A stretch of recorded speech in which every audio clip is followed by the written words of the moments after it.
Yeah, guys, I'm in my robe.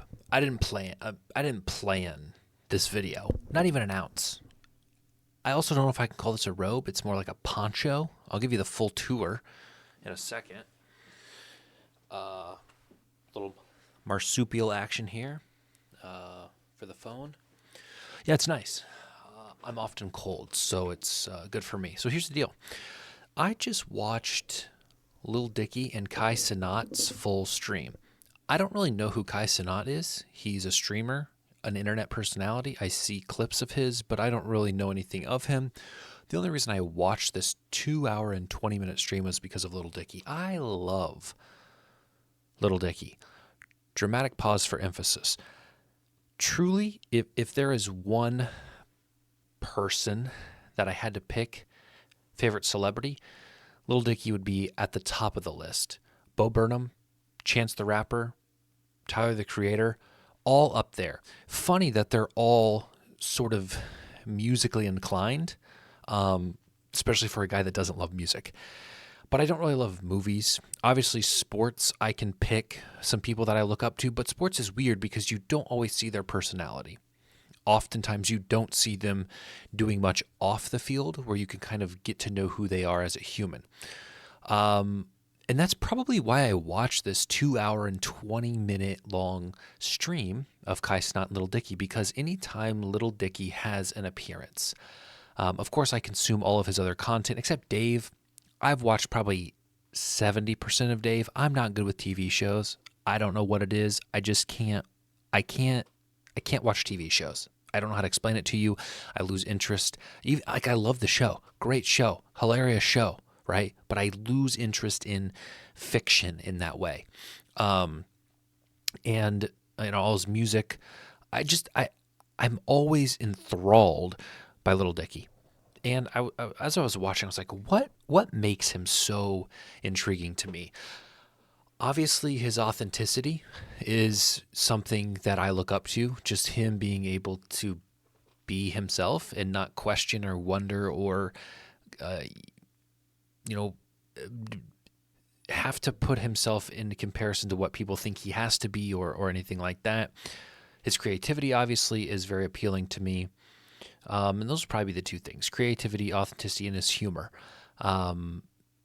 Deadpan a little bit. Sometimes you don't know if he's joking. Something like, just if you watch the 2 hour, 20 minutes, you'll know what I mean. So just some highlights for you.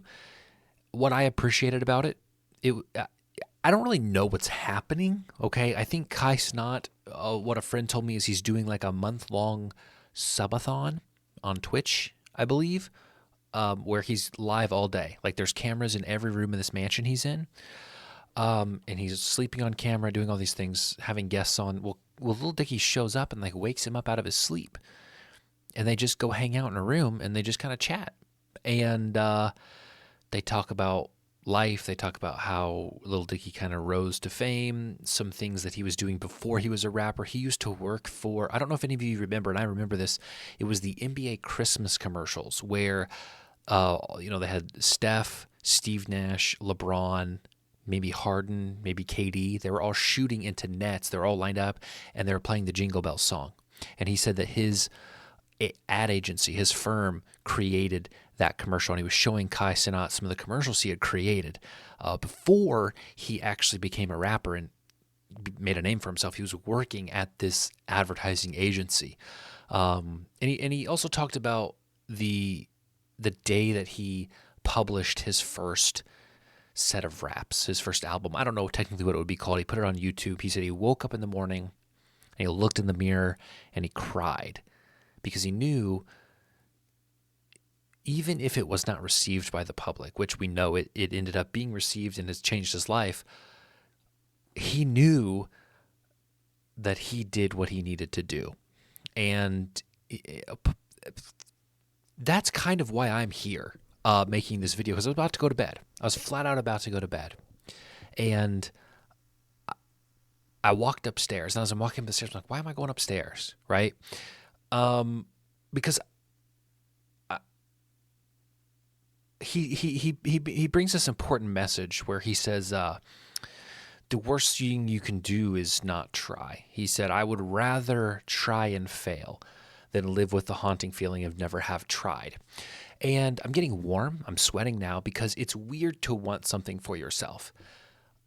It's weird to believe in yourself because if you fail, not only do you have the burden of the failure, you have the burden of thinking you could have done something.